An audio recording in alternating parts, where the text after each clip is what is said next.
Welcome to Suji's authentic kitchen. ఈరోజు నేను చాలా సింపుల్గా చాలా టేస్టీగా ఉండే ఎగ్ రోస్ట్ ఎలా చేయాలో చూపిస్తాను. ఈ రెసిపీ రోటీ కానివ్వండి, చపాతీ కానివ్వండి, అన్నం అన్నిటికీ చాలా బాగా సరిపోతుంది. మరి ఆలస్యం చేయకుండా ఈ స్పైసీ ఎగ్ రోస్ట్ ఎలా చేయాలో చూద్దాం రండి.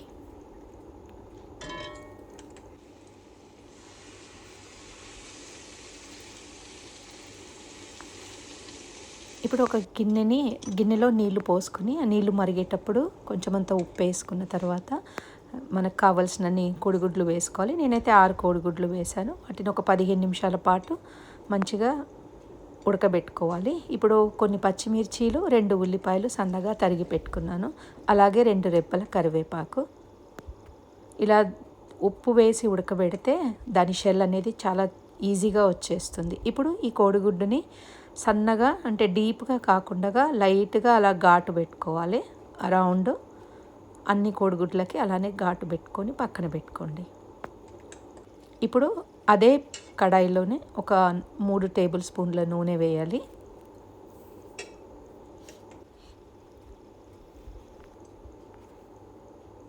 దాంట్లోకి చిటికెడు పసుపు వేయాలి. అలాగే 1/2 టీ స్పూన్ కారం, కొంచెం అంత ఉప్పు. వాటిని కొంచెం అలా మిక్స్ చేసుకోవాలి. అలా మిక్స్ చేసుకున్న తర్వాత ఇప్పుడు ఉడకబెట్టిన కోడిగుడ్లని దాంట్లోకి మెల్లగా డ్రాప్ చేయండి.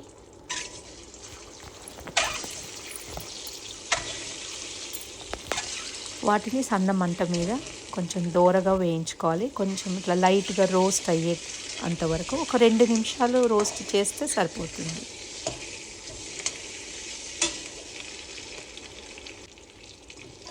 ఈ రకంగా రోస్ట్ అయిన తర్వాత దాన్ని ఒక బౌల్లోకి షిఫ్ట్ చేసుకోవాలి.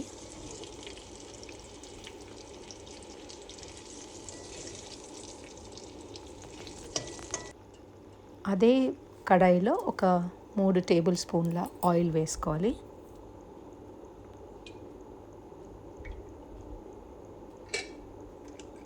ఇప్పుడు కట్ చేసి పెట్టుకున్న పచ్చిమిర్చీలు ఏవైతే ఉన్నాయో వాటిని వేయాలి.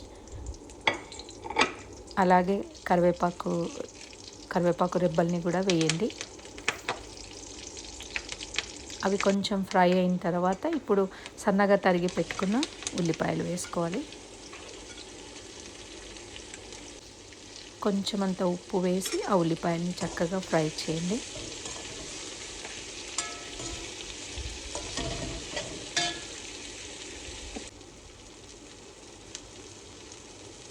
ఇప్పుడు దీంట్లోకి ఒక టేబుల్ స్పూన్ అల్లం వెల్లిగడ్డ, దాన్ని చక్కగా మిక్స్ చేసుకోవాలి. కొంచెం దాని పచ్చి వాసన పోయేంత వరకు దాన్ని అలా ఫ్రై చేసుకోవాలి.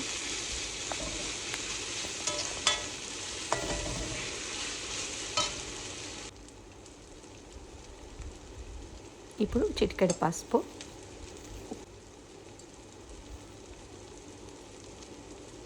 అలాగే ఒక టీ స్పూన్ కారం,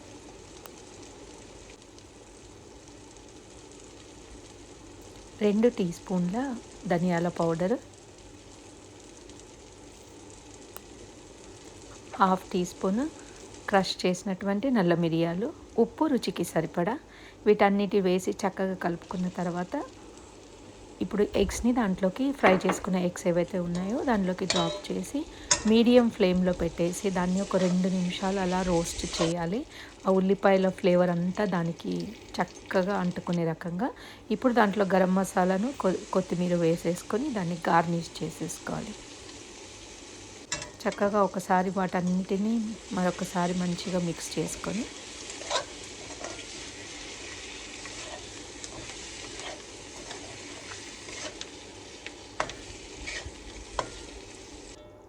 ఇప్పుడు ఆ ఎగ్ని ఇప్పుడు రెడీ అయిపోయింది. ఎగ్ రోస్ట్ని ఒక బౌల్లోకి షిఫ్ట్ చేసుకోండి.